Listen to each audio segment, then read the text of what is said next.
Welcome Japan. අයිබෝවන් සියලු දෙනාටම වෙල්කම් ජපන් අධ්‍යාපනික YouTube නාලිකාව වෙත ඔබ සාදරයෙන් පිළිගන්නවා. අද අපි කතා කරන්න යන්නේ ඉන්ෆෝ ව්‍යාකරණවල හමුවන ඉකෝ කේ කියන පාඩම. ඊට කලින් මතක් කරන්න කැමති ඔයා අපේ channel එකට අලුත් කෙනෙක් නම් අපිව subscribe කරන්න, ඒ වගේම bell icon එක click කරලා තියාගන්න. අපේ වීඩියෝ එක හොඳයි නම් like කරන්න, තවත් කෙනෙක්ට බලන්න share කරන්න. ඔයා ජපන් භාෂා විභාගවලට මුහුණ දෙන අයෙක් නම් ඒ සඳහා අවශ්‍ය කරන ව්‍යාකරණ සහ කංජ සටහන් වෙල්කම් ජපන් අපේ Facebook පිටුවෙන් අරගන්න පුළුවන්. ඉකෝ කේ මේක චේතනාත්මක ක්‍රියාපද විදිහට හඳුන්වනවා. ඒ කියන්නේ හිතාමතා කරනවා යන අදහසින් යමක් ප්‍රකාශ කිරීම සඳහා සකස් කරගත් ක්‍රියාපද විශේෂයක්. මේ ක්‍රියාපද ගැන සරලවම කිව්වොත් යම් ක්‍රියාවක් කරමු, එහෙම නැත්නම් කිරීමේ අදහසින් යම් දෙයක් ප්‍රකාශ කරන විටදී මේ ඉකෝ කේ භාවිතා කරනවා. අපි මේ අදහසම ලබා දෙන ව්‍යාකරණ රටාවක් N5 වලදී කතා කළා. ඒක තමා මෂෝ කියන ව්‍යාකරණ රටාව. ඔයගලන්ට මතක ඇති මස් ෆෝම් එකෙන් තියෙන ක්‍රියාපදේ මස් කොටස ඉවත් කරලා තමයි මෂෝ කියන කොටස එකතු කරේ. උදාහරණයක් විදිහට තබෙමස් කියන එක හැදෙනවා තබෙමෂෝ. අදහස කමු. ඉකිමස් කියන ක්‍රියාපදය හැදෙනවා ඉකිමෂෝ. අදහස යමු. N4 වලදී අපි කතා කරන්නේ මේ මෂෝ කියන ෆෝම් එකේ සරල ස්වරූපය. එහෙම නැත්නම් ප්ලේන් ෆෝම් එක. අපි මුලින්ම ක්‍රියාපද හදාගන්න විදිහ බලමු. ක්‍රියාපද කාණ්ඩ තුනෙන් අපි පළවෙනියෙන්ම පළමු කාණ්ඩයේ ක්‍රියාපද කොහොමද ඉකෝ කේ වලට හරවන්නේ කියලා ඉගෙන ගමු. මෙතනදී මස් ස්වරූපයෙන් නැති ක්‍රියාපදයේ අවසාන මස් කොටස සම්පූර්ණයෙන්ම ඉවත් කරලා ඊට පෙර තියෙන ඊ ශබ්ද අකුර වෙනුවට එම අක්ෂරයේම ඕ ශබ්දය සහිත අකුර එකතු කරලා තවත් ඌ අකුරක් එකතු කරලා තමයි ඉකෝ කේ හදාගන්නේ. පළමු කාණ්ඩයේ ක්‍රියාපද සියල්ලම ඊ ශබ්ද අකුරු 9කින් ඉවර වුණා. අපි ඒක උදාහරණ වලින් පැහැදිලි කරගමු. පළවෙනි උදාහරණය මෙතනදී මස් ෆෝම් එකෙන් තියෙන ක්‍රියාපදයේ මස් කොටස ඉවත් වෙලා ඊ අකුර වෙනුවට ඒ අක්ෂරයට අයිති ඕ ශබ්දයේ සහිත අකුර එකතු වෙලා තවත් ඌ අකුරක් එකතු වෙනවා. මම මෙතන අයිමස් කියන ක්‍රියාපදේ අරන් තියෙනවා. එතකොට ඒක සකස් වෙනවා ආෝ ආෝ හමුවෙමු. දෙවෙනි ඒ ශබ්ද අක්ෂරය තමා චී. චී අකුරට අයිති ඌ ශබ්ද අක්ෂරය තමා තෝ. මම මෙතන අරන් තියෙන උදාහරණය තච්චිමස්. එතකොට මෙතනදී මස් කොටස ඉවත් වෙලා චී අකුර වෙනුවට තෝ අකුර එකතු වෙලා තවත් ඌ අකුරක් එකතු වෙලා ඉකෝ කේ එක හැදෙනවා. තතෝ තතෝ නැකිටිමු.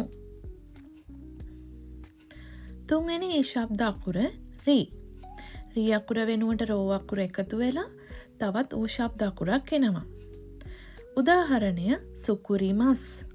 මස් කොටස ඉවත් වෙලා හැදෙනවා සුකුරෝ. සුකුරෝ හදමු. හතරවෙනි ඒ ශබ්ද අක්ෂරය තමා මී. මී අකුරට අදාළ ඌ ශබ්ද අක්ෂරය තමයි මෝ. මම මෙතන අරන් තියෙන උදාහරණය නොමීමස්.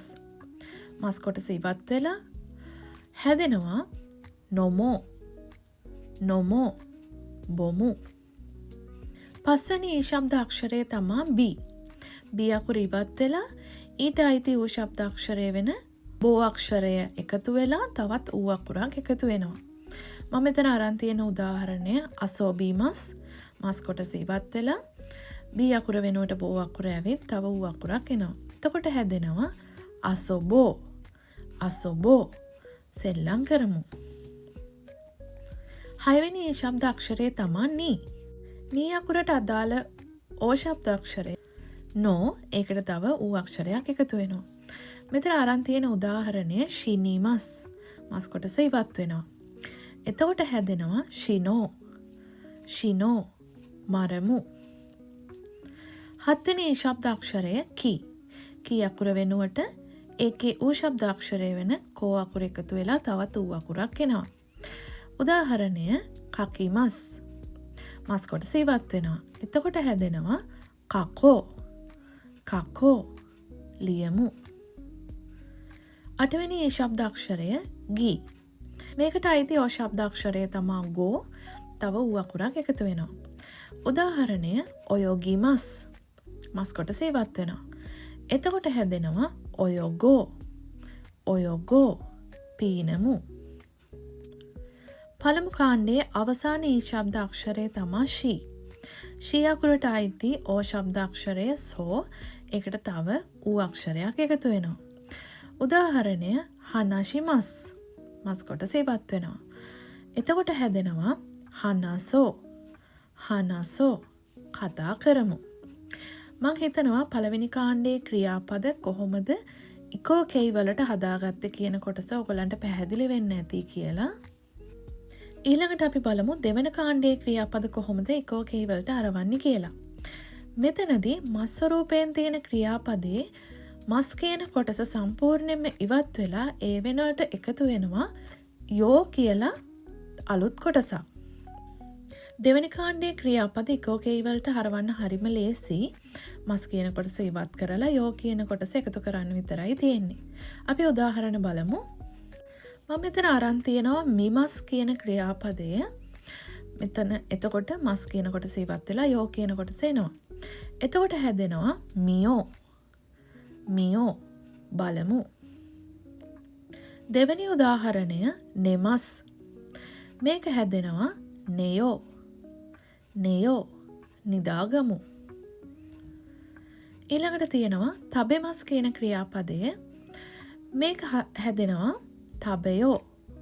තබයෝ කමු. ඊළඟට අපි බලමු තුන්වෙනි කාණ්ඩයේ ක්‍රියාපද කොහොමද හැදෙන්නේ කියලා. තුන්වෙනි කාණ්ඩයට මූලික වශයෙන් ක්‍රියාපද දෙකයි තියෙන්නේ කිමස් සහ ෂිමස්. මෙතනදී කිමස් කියන වචනය සම්පූර්ණයෙන්ම ඉවත් වෙලා ඒ වෙනුවට කොයෝ කියන පදය අලුතෙන් එකතු වෙනවා. අලුත් වචනයක්. කොයෝ. කොයෝ එමු. තුන්වෙනි කාණ්ඩයට අයිති අනිත් ක්‍රියාපදය තමා ෂිමස්. මෙතනදිත් ෂිමස් කියන පදේ සම්පූර්ණයෙන්ම ඉවත් වෙලා ඒ වෙනුවට අලුත් වචනයක් එකතු වෙනවා ෂියෝ කියලා. ෂියෝ. ෂියෝ කරමු.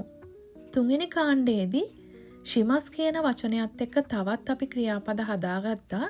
ඒ නිසා ඒ හැම ක්‍රියාපදයක්ම ෂිමස් කියන කොටස වෙනුවට ෂියෝ කියන කොටස දාලා ඉකෝකෙයි හදාගන්නවා. කයිමොනෝ සුරු කියන ක්‍රියාපදය බලමු. මෙතනදී ෂිමස් කියන කොටස ඉවත් වෙලා ෂියෝ කියන කොටස එන්න ඕනේ. එතකොට හැදෙනවා කයිමොනෝ ෂියෝ. කයිමොනෝ ෂියෝ shopping කරමු. මං හිතනවා ඔයාලට පළවෙනි දෙවෙනි සහ තුන්වෙනි කාණ්ඩවල ක්‍රියාපද කොහොමද ඉකෝ කෙයි වලට හරවන්නේ කියන කොටස පැහැදිලි වෙන්න ඇති. ඊළඟට අපි බලමු ඉකෝ කෙයි කොහොමද පාවිච්චි කරන්නේ කියලා. අපි දැන්ටමත් දන්නවා ඉකෝ කෙයි කියන්නේ මෂෝ කියන ෆෝම් එකේ සරල ස්වරූපය කියලා. අපි උදාහරණ කිහිපයක් බලමු. පළවෙනි එක හයකු කයරෝ. හයකු කයරෝ ඉක්මනින් ගෙදර යමු. දෙවෙනි එක චොත්තෝ යසුමෝ. චොත්තෝ යසුමෝ ටිකක් විවේක ගමු. අපි මේක N5 වලද කිව්වේ යසුමි මෂෝ කියලා. තුන්වෙනි එක නෙමුයි. නෙයෝකා. නෙමුයි. නෙයෝකා නිදිමතයි නිදාගමුද. ප්‍රශ්නාර්ථයක් විදිහටත් අපිට මේක පාවිච්චි කරන්න පුළුවන්. හතරවෙනි එක කේකියෝ තබයෝ. කේකියෝ තබයෝ කේක් කමු. පස්වෙනි එක ඉෂ්ෂොනි බෙන්කියෝ ෂියෝ. ඉෂ්ෂොනි බෙන්කියෝ ෂියෝ එකට පාඩම් කරමු. මං හිතනවා මේ කොටස පැහැදිලි වෙන්න ඇති කියලා. ටිකක් නුපුරුදු ගතියක් ඇති. අපි මෙච්චර කාලයක් මෂෝ කියන කොටසින් තමයි අපි මේ වගේ දෙයක් කරමු කියන අදහස ප්‍රකාශ කරේ. ඉකෝකයි කියන කොටස හොඳට පාඩම් කරන්න. එතකොට මේකත් සාමාන්‍ය භාවිතයට හුරු වෙයි. ඊළඟට අපි බලමු ඉකෝකයි භාවිතා කරන තවත් අවස්ථාවක්. මේ අවස්ථාව N4 සිලබස් එකේ ඉගෙන ගන්න තියෙන ව්‍යාකරණ රටාවක්. තෝ ඔමොයිමස් කියලා හිතනවා කියන අදහස. මේකත් එක්කත් අපිට ඉකෝකේ පාවිච්චි කරන්න පුළුවන්. අපි උදාහරණ වලින් පැහැදිලි කරගමු. පළවෙනි උදාහරණය හතරකෝතෝ ඔමොයිමස්. හතරකෝතෝ ඔමොයිමස්. මම පාඩම පටන් ගන්නකොට කිව්වා ඉකෝකේ වල අදහස යම් කාර්යයක් කරමු. එහෙම නැත්නම් කිරීමේ අදහසක් ඇතිව ප්‍රකාශ කරන ක්‍රියාපද වර්ගයක් කියලා. එතකොට මේ වාක්‍යය ප්‍රකාශ කරලා තියෙන්නේ වැඩ කිරීමේ අදහසක් ඇතිව. හතරකෝතෝ ඔමොයිමස් වැඩ කරන්න කියලා හිතනවා. දෙවෙනි එක සුෂියෝ තබයෝතෝ ඔමොයිමස්. සුෂියෝ තබයෝතෝ ඔමොයිමස්. සුෂි කනවා කියලා හිතනවා. තුන්වෙනි එක ඒගාවෝ මියෝතෝ ඔමොයිමස්. ඒගාවෝ මියෝතෝ ඔමොයිමස්. බලනවා කියන අදහසින් තමයි මේක ප්‍රකාශ කරලා තියෙන්නේ. චිත්‍රපටිය බලනවා කියලා හිතනවා. හතරවෙනි එක කියෝ බෙන්කියෝ ශියෝතෝ ඔමොයිමස්. කියෝ බෙන්කියෝ ශියෝතෝ ඔමොයිමස්. අද පාඩම් කරන්න කියලා හිතනවා. පාඩම් කිරීමේ අදහසින් තමයි මේක ප්‍රකාශ කරලා තියෙන්නේ. පස්වෙනි වාක්‍ය නිහොන්ගේ ඉකෝතෝ ඔමොත්තෙයිමස්. නිහොන්ගේ ඉකෝතෝ ඔමොත්තෙයිමස්.